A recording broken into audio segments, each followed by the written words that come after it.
Hello, ladies, and welcome to Training Tuesday. Very happy to be here with you tonight. I am sorry that we missed last week.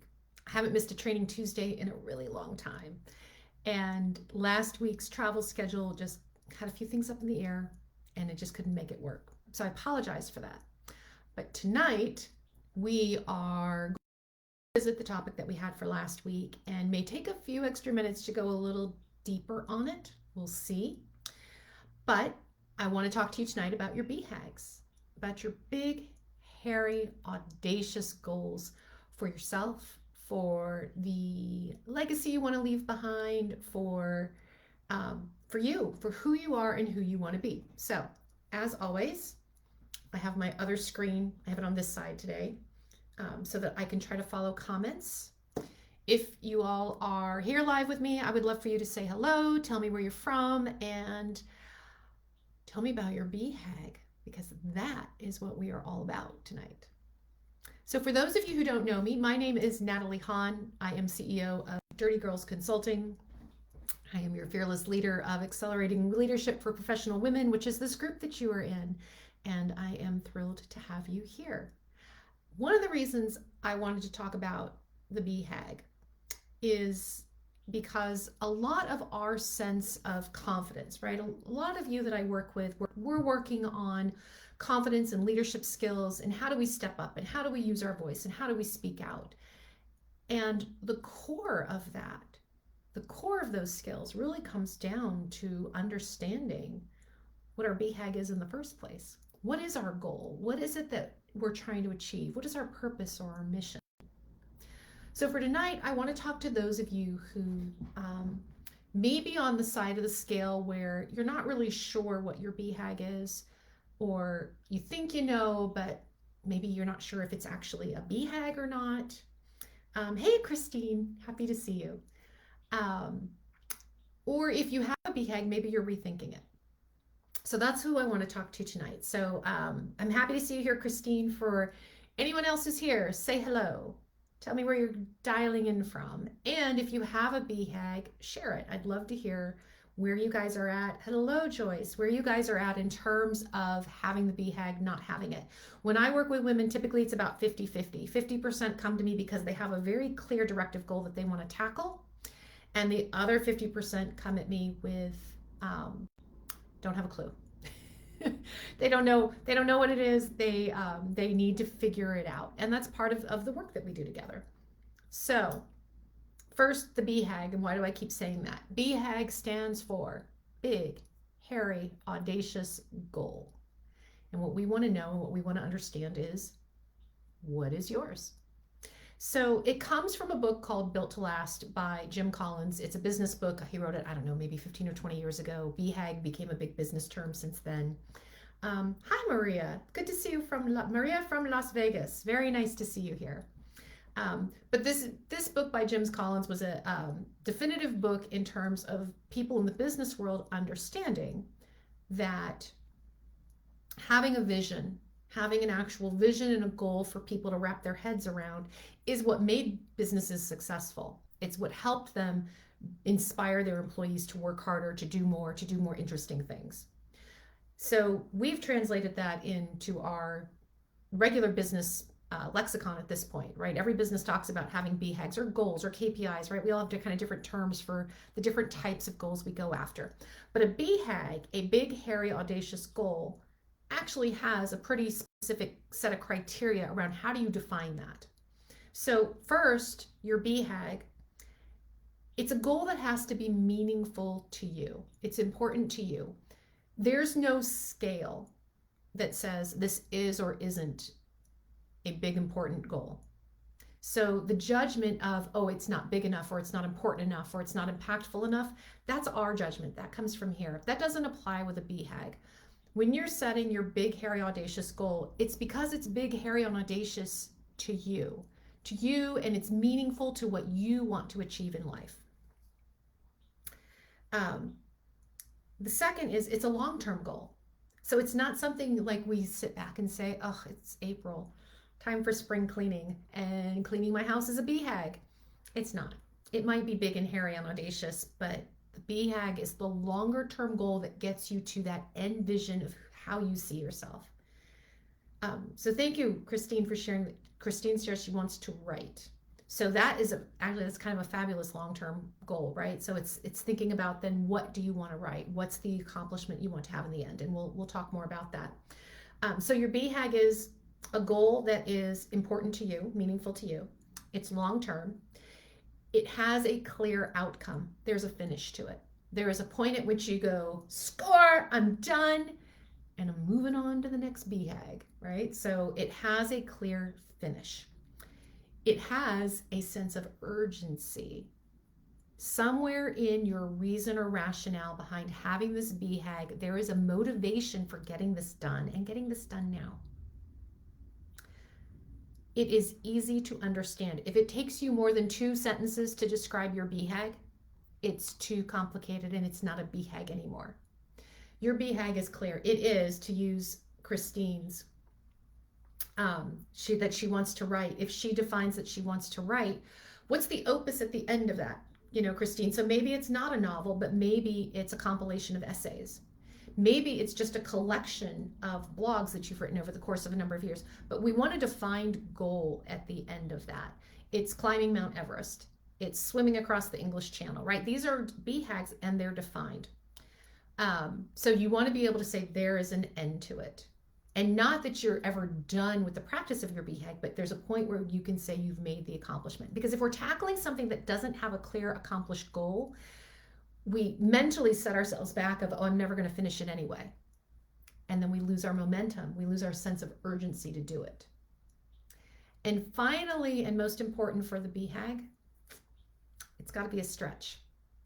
It's got to be something that when you're uttering the words that this is your goal, part of you is going, oh, holy cow, is that even possible?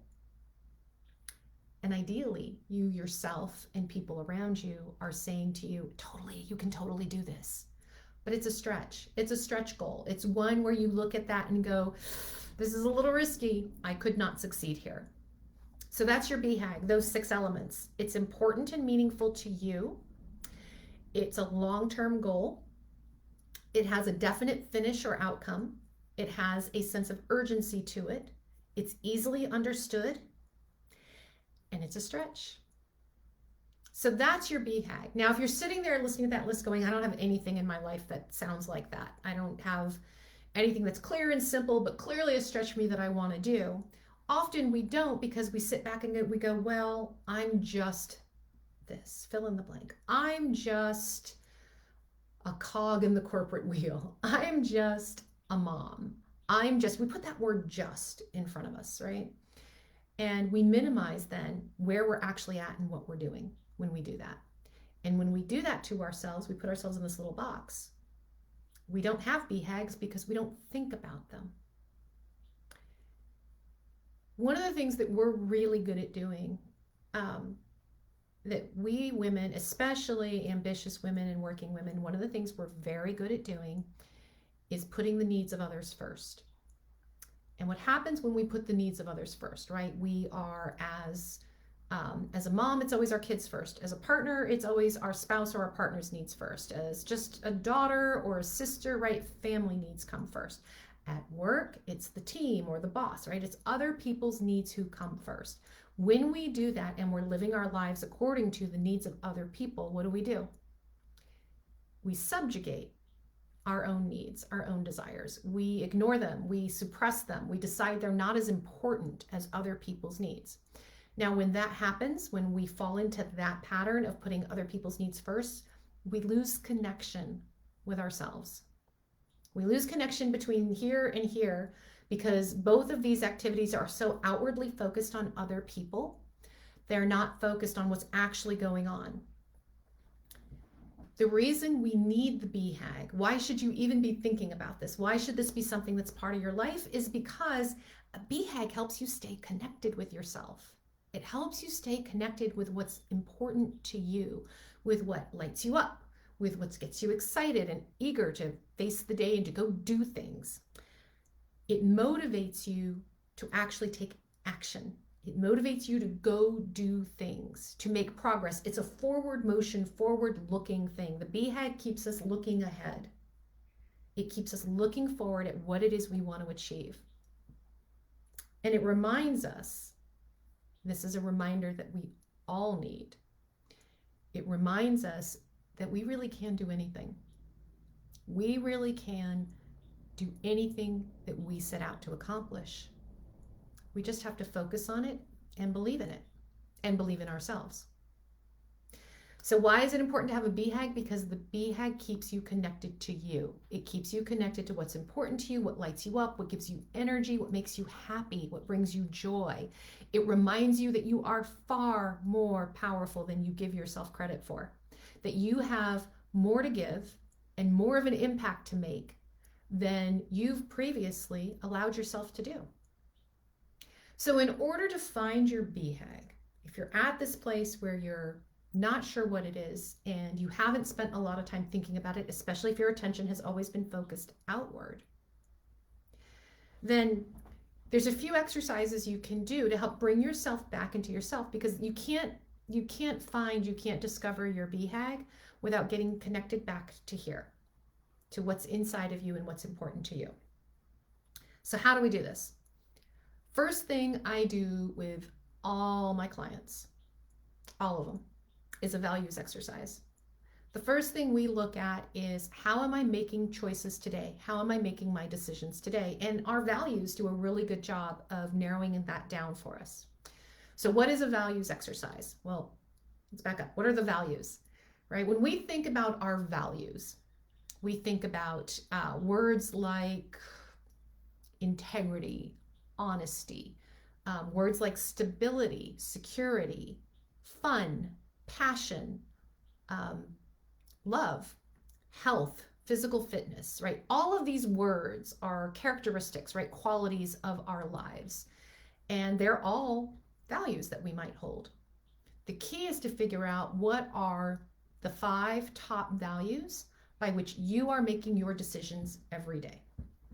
Those 5 characteristics by which you are making your daily decisions are the values by which you are currently living by, because you're making choices around that. So a lot of times I'll tell clients, I want you to think about it from the standpoint of somebody just threw $50,000 at you, tax-free. Uncle Sam doesn't know about it and doesn't care. What do you choose to do with it? What do you choose to do with the $50,000? Some of you, and if you guys want to say, tell me in the chat what you would do with $50,000. Actually, I'm not even going to supply that. Tell me what you would do given $50,000. What are some of the choices that you would make with that money? Because how you choose to spend that money, or save that money, or give it away, right? Whatever you choose to do with it, that says something about how you're making decisions, about some of the choices that you're making, right? Some of you might decide that you're taking a trip around the world and you're bringing all your friends and family with you. Maybe, if that's your choice, you have a value of fun or adventure. Some of you are going to say $50,000 in the bank, saving that for a really, really rainy day. Some of you might have a value of financial security or stability. Some of you might say, I'm going to divvy it up. I'm going to spread it evenly between me and my siblings. You might have a value of family or fairness and equality. So how you choose to make a decision every day around something that has no strings attached is an easiest example. But really around anything, how you choose to spend how you choose to make the decision, right? Those factors that drive your decision making, those are your values. So I do have a values exercise that I'm actually happy to share with you guys because you're here in my group. It's a private group. If you're interested in the values exercise, it's literally a sheet of, I think, 80 or 90 words on it. And it walks you through an exercise where you start figuring out what are the 5 words that are most important to me and how I'm making decisions today. The reason you want to know this is because the minute you know how you're making your decisions today, you have a pretty good sense of what's important to you right now. And what it means is you can then decide, maybe these words are perfect for where I'm at and what do I want to achieve. Or maybe 1 or 2 of these values aren't actually working for me. and I need to think about changing them out because values change. They're mutable over time. As we age, as we have new experiences, new things become important to us and our values shift. So if you drop the word values in the chat at any point during this video, I will catch it and I will make sure that you get a copy of the values exercise. It's, like I said, 80 or 90 words. I have you start by circling, I think 20 of them, and then we start narrowing it down to get you to the 5 through which you're making your decisions today. So the values exercise, and I spent a lot of time on this because I just think it's so important. The values exercise is the first one that I have clients go through because we have to start getting reconnected to what's going on in here and here together. We have to reconnect the two. The next thing when it comes to discovering your BHAG, right? Trying to figure out what my big, hairy, audacious goal is, and I don't really know. And now I'm getting familiar with my sense of values. Christine, it's coming your way. Is I want you to look back at the critical moments in your life, in your past. What are some of the critical moments where you felt inspired, you felt energized, you felt like you could tackle anything? What are some of the moments where you were the most happy? I want you to look back at critical moments in your life that you felt strongly, you felt emotional, you felt inspired, moments that impacted you, moments that changed the direction of your life. What was happening in those moments? I want you to think about those moments and what was happening in those moments. What was your takeaway? What was your experience in those moments? Yay, ladies, I will be sharing the values worksheet with you. Thank you for that. So first, the values exercise. Second, look back. Look back at critical moments in your life and how they have impacted you. Third is look forward. And this is one that we struggle with a little bit because we don't like to think in these terms. These terms sound lofty and they sound like they shouldn't apply to us, but they do, because I want you to think about what's your legacy. What are you leaving behind? Who are the people who are watching you now and 20, 30, 50 years from now are raising a glass at your wake or speaking at your funeral or talking about you 10 years after you've passed? What are they saying? What are they saying? What is the impact you left on the world? What is the impression you left on the people around you? I want you to think about what your legacy is. Now, we use legacy in terms of like big words, right? People who have gobs of money and gobs of land and property, and therefore they have a legacy to leave. They have a story to tell. So do you. You have a story to tell.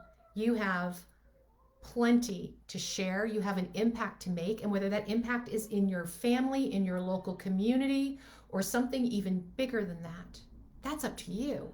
But you do have a legacy, and it does matter.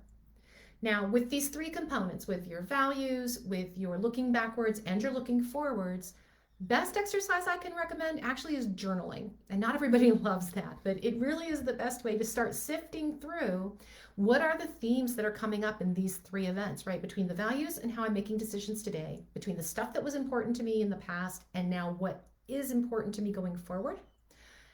What are the common themes? Is there something in these common themes that is pushing me towards the BHAG, my mission? What should I do? What lights me up? What fills me up? And then I know I have more to share and more to give around this topic or this subject. So you can journal it, you can draw, you can paint, you can put objects together. It doesn't matter, but find a way to sift through that information and start zeroing in on what inspires you, what motivates you. When you get to that place, practice writing your mission statement. What you may find is there are 2 or 3 or more BHAGs, right? You could look at this as, well, I could have a mission around children and education and really creating a stellar kind of education program for very young children. But on the other hand, I really love community and global music and festivals. And on the other hand, I really want to run health programs for families. I believe that families that work out together and eat well together and live a healthy lifestyle, but do it together at all age levels, stay together, have a happier family existence. I want to build a program like that. You could have very disparate ideas around what it is you want to do, And that's okay. Dennis calls you Calamity Jane. Is that a legacy? It's a bit of a legacy, Christine. It's just the calamity part. You get to choose what that actually means. It's going to mean something to Dennis, and it's going to mean something else to you, probably. Um, and you get to decide if you want to keep that legacy or if you've got some things you want to do that changes the name that he calls you. That's totally in your court. Um, when you think about the fact that you might have these different BHAGs and how to tackle them, the recommendation that I have for you is go do all of them. Go do something with all of them, because as you have more experience and as you do more,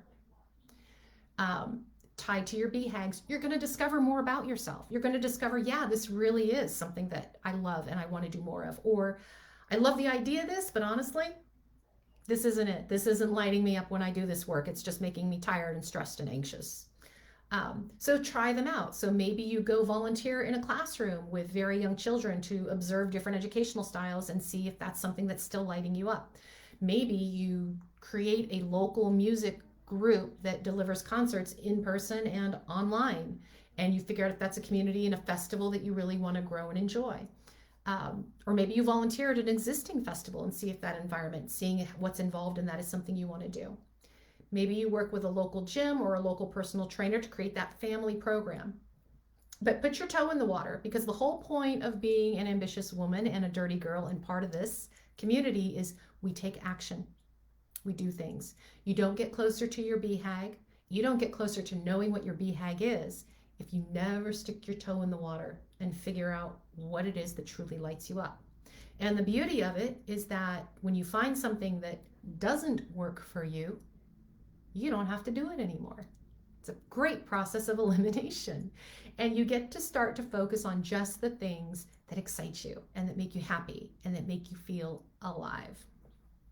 So in this process, practice writing your mission statement. Your mission statement is 2 sentences. It's 2 sentences about what you want to do and how you want to impact the world. It's that simple. If it's not that simple, it's not a mission, it's not a BHAG. So practice the mission statements as well. You may go through multiple renditions of your mission statement, of your BHAGs. Again, they change over time. My BHAG when I started Dirty Girls 8 years ago is not the same as what it is today. My BHAG 15 years ago wasn't the same. 15 years ago, I wasn't even thinking about Dirty Girls. I was on a corporate career, and my BHAGs were all about getting to the C levels in the corporate career and working for bigger and bigger companies. But as I went through my career and started working for bigger and bigger companies, guess what I found out? I don't really like the bigger companies. I like the smaller companies. I was modifying my BHAG as I got more experience. But then I founded Dirty Girls. I met Shirley. I got trained as a coach. I started coaching people. My BHAG then, when I first founded Dirty Girls, was simply to help women increase their sense of self-awareness so they could find more joy in their lives. And that was it. Help women find more joy in their lives through coaching and self-awareness. Now, as I started growing that, right, I had a tactical goal for how big I wanted my business to be and where I was going to go with that. And I started working down that path. So that was my BHAG, building out Dirty Girls. But in the last year or so, it's changed again because I have a much bigger vision. And this one is the scariest one of all, because I have a vision for Dirty Girls where it's not just helping other women to tap into their sense of self-confidence, right, and achieve their BHAGs, but I want to start helping girls. I want to start talking to women who are younger before we start all this conditioning that has us outwardly focused, right? Before we start all these patterns of self-doubt and insecurity and trying to be realistic about our goals. And if you've watched my training videos, you know I hate the word realistic. It doesn't fit with a BHAG. I want to build a community where we have resources and support for girls and women to chase and conquer anything that they dream about. That's my BHAG, to create a community of support for women and girls, right? Resources and support for women and girls to conquer any goal, any dream. Because I want women and girls, starting with girlhood, to know that if you can dream it, you can totally make it happen. It's just a matter of finding the right support, of getting there with it. of believing in yourself to do it. And that's where we fall down, the belief in ourselves, right? The disconnect that happens between here and here when we don't know ourselves anymore and we lose connection with our BHAG, with our big, hairy, audacious goals. So if you have a goal, if you know what it is, or you have a pretty good idea of what it is and you're going to test it out, what are some things you can do to keep moving forward? So first, give yourself a point of reference that keeps your BHAG in front of you. I don't know if it's a sticky on a dart on a cork board in front of you, or on your wall, or on your desk, or if it's a message that you put on your phone. But give yourself a daily reminder of what your BHAG is, because we need to remind ourselves. It's so easy, isn't it, to get caught in the day-to-day stuff of this checklist. I've got to go get those groceries, and I got to pick this thing up, and I've got to go do that thing, and I got to send these 10 emails, and I got to return those 3 phone calls, right? It's so easy to get caught up in the day-to-day, and we feel productive because we're doing stuff. But are we doing things that actually impact our BHAG, that actually drive us closer to our goal? A lot of the times we're not. It's busy work. It's distracting work. So give yourself a visual reminder of what your BHAG is, so that every day you're looking at that going, what's one thing I can do today that gets me closer to that goal? Because that's the goal that matters. And sometimes, I should say, sometimes those daily goals are as simple as exercise and eat a healthy diet, right? Take care of yourself.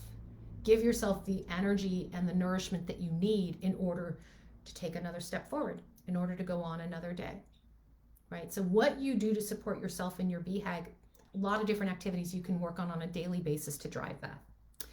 Keep in mind that it's not those daily busy tasks. It's your longer term, more strategic perspective of, so to use Christine's, because she was kind enough to share, right? If she wants to write, what can she do to ensure that she practices writing?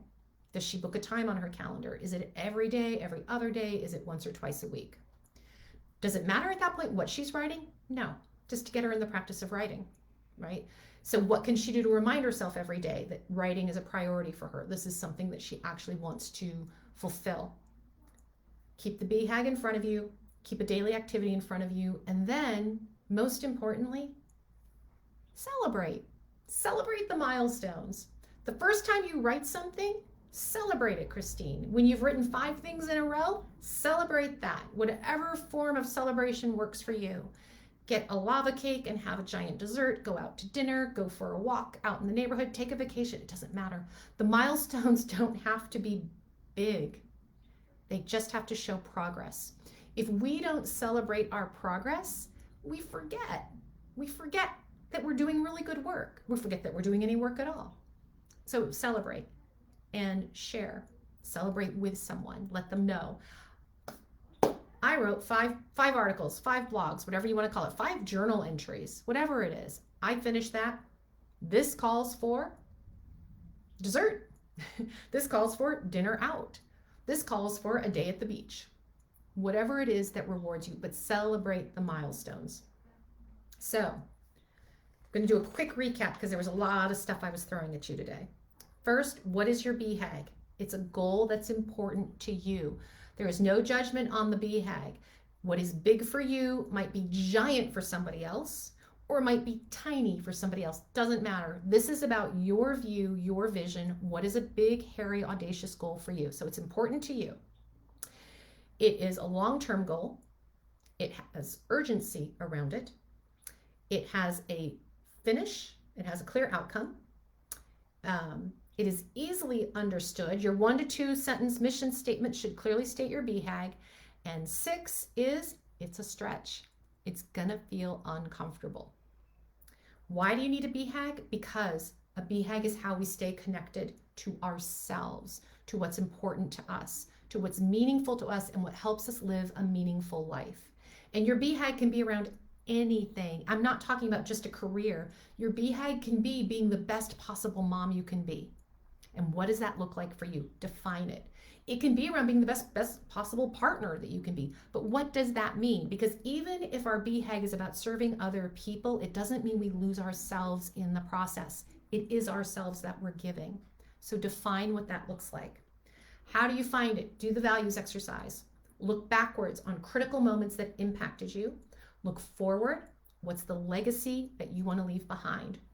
Spend some time with those 3 elements and figure out, what are the connections? What are the pieces of these that really light me up, that really excite me and get me thinking about what else I could do, right? That give me that sense of a broader feeling. There is a broader universe out there that you can impact. You absolutely can. You just have to go do it. It's all about taking the action steps. Then go practice. Take the steps towards your BHAG. See if it fits, because you can always change your mind. All right. As I mentioned, thank you for joining me tonight. As I mentioned, drop values in the chat if you would like to get the values exercise. If you would like to spend a little bit more time talking about your BHAG one-on-one, I have a 15-minute Dirty Girl mini dig I would like to offer you. So just drop the word dig in the chat, and we will schedule 15 minutes to do a mini dig. The mini dig is 15-minute sales-free zone. Can't sell you anything in 15 minutes. Not interested. Interested in helping you get more clarity. What are your goals? What do you want to go after? What is that legacy you want to leave behind? What were those moments in the past that meant something to you? How can we start teasing this out into a true BHAG for you? Because when you have your BHAG, when you're clear on it, that's where you get the connection between all the stuff you've got going on in here, everything you're feeling in here, and living that life that you imagine, living that vision that you have for yourself, because now you've got it all working together. So cheers to a BHAG. Values, drop values in the chat for the values exercise. Drop dig in the chat if you'd like to schedule that free 15-minute Dirty Girl mini dig, and we'll have ourselves a short conversation focused completely on you and hitting your goals. And until next week, I look forward to seeing you guys at our next Training Tuesday.